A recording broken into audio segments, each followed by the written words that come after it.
Doris Miller. Doris Dorie Miller was born in Waco, Texas in 1919. He grew up in a country that demanded black service, but often denied black dignity. Still, he carried strength, discipline, and courage into a Navy that did not yet see men like him as equal.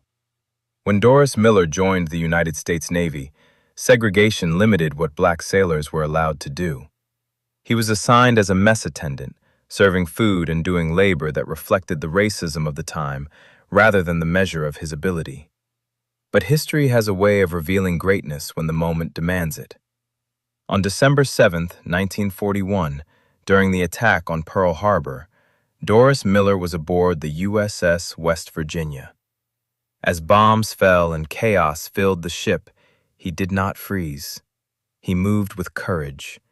He helped carry wounded sailors to safety, including his injured captain. Then, though he had not been formally trained on the weapon, he manned an anti-aircraft gun and fired back at the attacking planes. In that moment, the Navy's rules about what black men were allowed to be meant nothing. Doris Miller became what the hour required: a protector, a fighter, a hero. His bravery made him the first black American to receive the Navy Cross, one of the Navy's highest honors for valor.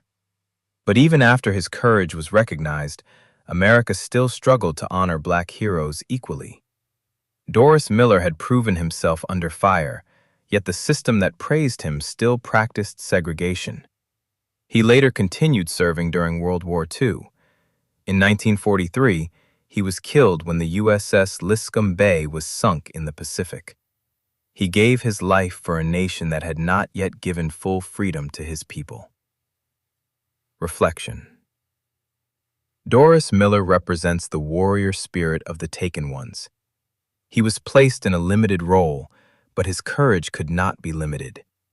He was assigned to serve, but when history called, he stood and defended.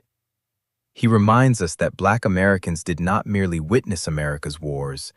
They fought them. They bled in them. They changed them. And many times, they did so while still fighting for respect at home. Doris Miller was not trained for the gun, but he was born for the moment. When Pearl Harbor burned, he stood in the fire and showed America what black courage looked like.